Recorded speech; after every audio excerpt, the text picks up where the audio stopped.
Dear students, today we will one of the important theorems on continuity.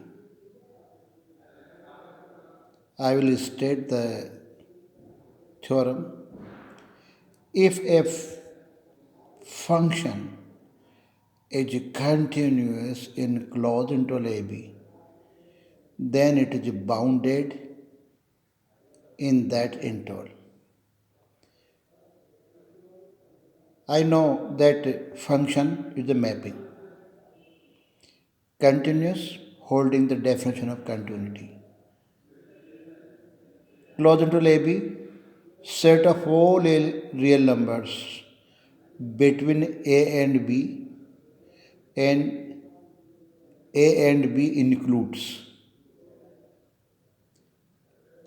A function is bounded, it means there exist two real numbers, k1, k2, such that f of x lies between k1 and k2 for all x belongs to closed interval AB. So we have to show that in this theorem, if a function is continuous in AB, closed interval AB, then function should be bounded in that interval. So since we will write proof here, since fx is continuous in closed interval AB, so by previous theorem known as a Borel covering theorem, this interval AB, closed interval AB, can be subdivided into finite number of subintervals. Then oscillations at 2 points will be less than epsilon if x1 and x2 are taken from the same subinterval.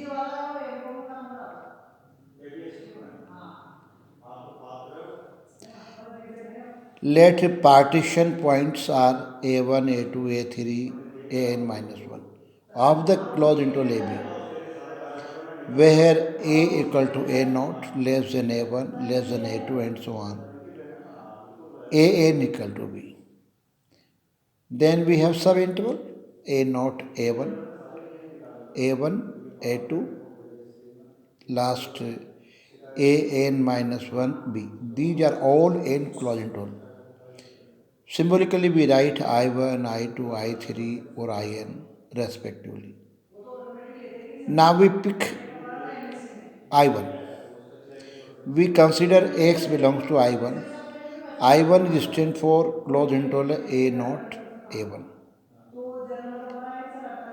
Since fx is continuous in closed interval AB, then it should be continuous at A.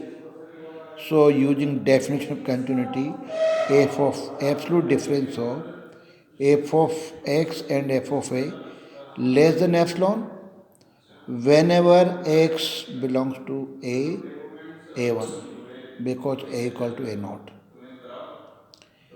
We break this absolute symbol. It can be written f of a minus epsilon less than f of x less than f of a plus epsilon.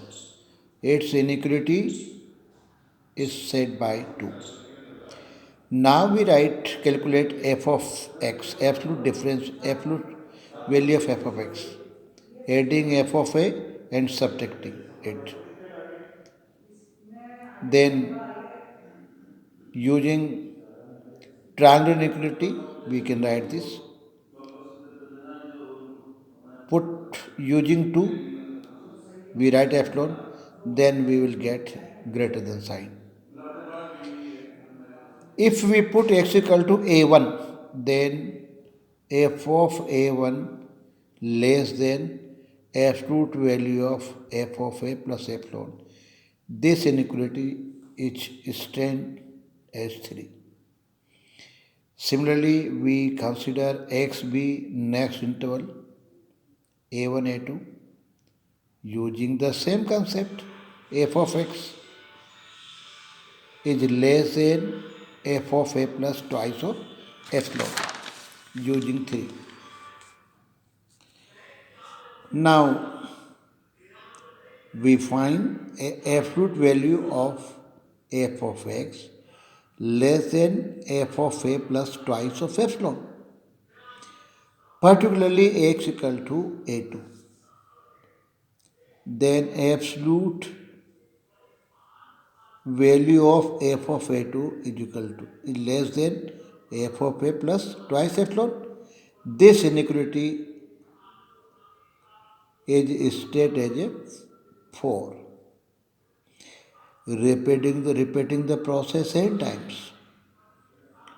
Then we have f of x less than f of absolute value of f of a plus any.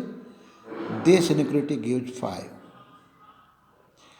Equality 5 is true in each sub-interval. Hence, for all x belongs to AB, this can be written like this: f of a minus n epsilon less than f of x less than f of a plus n epsilon. Implies that f of x is bounded for all x belongs to closed interval AB. So, we have shown the theorem that if a function is continuous in closed interval AB, certainly this will be bounded in that interval. But a converse of the theorem is not true. It can be shown by given one example. Okay, thank you.